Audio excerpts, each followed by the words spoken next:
وہاں پر بھی اسراف نہ کریں. مثلاً ایک گھر میں شادی ہو رہی ہے, آپ کا رائٹ ہے کوئی تھوڑی بہت لائٹنگ کروانی ہے وہ کروا لیں, لیکن بیٹیوں کی شادی پہ پورے شہر میں لائٹنگ کروا دینا اور ایک ایک سنگر کو 30 40 لاکھ روپے دے کے بلانا, ایک ایک مولوی کو دعا کرنے کے لیے 10 20 لاکھ روپے میں منگوانا اور پھر بتانا کہ ہم یہ پیسوں کے ساتھ مولویوں کو خریدتے ہیں, ان سے دعائیں کرواتے ہیں. آپ کیا سمجھتے ہیں یہ جو بڑے بڑے مولوی ہیں جن کا بڑا نام ہے, یہ اگر بڑے لوگوں کی نکاح اور شادی کی تقریبات میں جاتے ہیں تو یہ خالی ہاتھ واپس آتے ہیں؟ نہیں, بڑے بڑے چندے وصول کرتے ہیں. ان سے پوچھیں گے وہ کہیں گے ہم نے کچھ نہیں لیا, لیکن آپ کو یہ نہیں بتائیں گے کہ مدرسے کی مد میں انہوں نے 50 لاکھ روپے کی ڈونیشن لے لی ہے. وہ ڈونیشن ہوتی ہے, خود تو انہوں نے کچھ بھی نہیں لیا, کیونکہ ایسے کر کے وہ قانونی کے ہاتھ میں آنا ہے.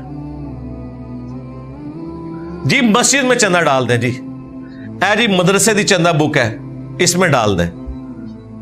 یہ پیروں فقیروں نے بھی ڈائریکٹ تو نہیں پکڑنا ہوتا, بہت کم ہے جو اس لیول پہ اترتے ہیں. ادروائز وہ کہتے ہیں چندہ باکس رکھی ہوئی ہے, اللہ کی راہ میں دے جائیں جتنا آپ نے دینا ہے, تو وہ بیسیکلی ان کے پاس آ رہا ہوتا ہے.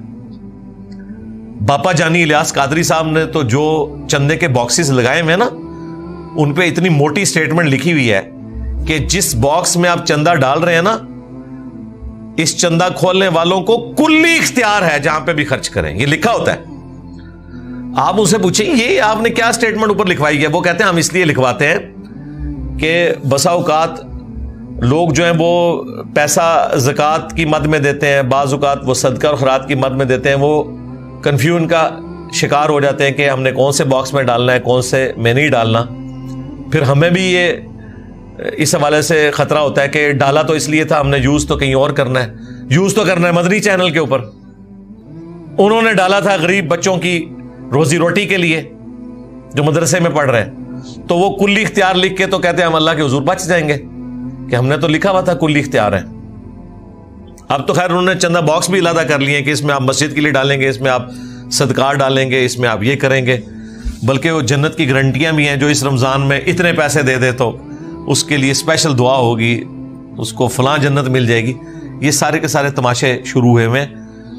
تو فضول خرچی, ایسی جگہ پہ مال کو لگانا جہاں ضرورت نہیں تھی, گناہ کے کاموں میں لگانا, یہ اللہ تعالیٰ نے کہا کہ شیطانوں کے بھائی ہیں جو یہ کام کر رہے ہیں. پھر اس میں جو ایک بڑا خطرناک اور تلخ پہلو ہے وہ یہ ہے کہ غریب لوگوں کے دلوں پر چھریاں چلتی ہیں جب اس قسم کی ایکٹیویٹیز ہوتی ہیں. حقیقت بات ہے.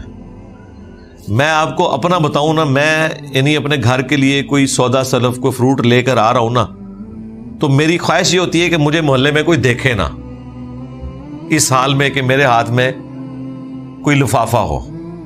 ظاہر ہے ہر طرح کے لوگ ہوتے ہیں. یہ لوگ کس طرح جرأت کرتے ہیں اتنی بڑی بڑی فضول خرچی کرنے کی. بڑی بڑی گاڑیاں لا کے غریبوں کے گھروں کے سامنے کھڑی کرتے ہیں اور ان کے اوپر روب ڈالتے ہیں پھر اپنے مال کا, ہاتھ میں مہنگے مہنگے موبائل پکڑ کے, مہنگی گھڑیاں پہن کے, حالانکہ وہ ان کی کوئی ضرورت نہیں. گھڑی کی پاکستانی کو کیا ضرورت ہے, ان کے لیے کوئی ٹائم قیمتی ہے؟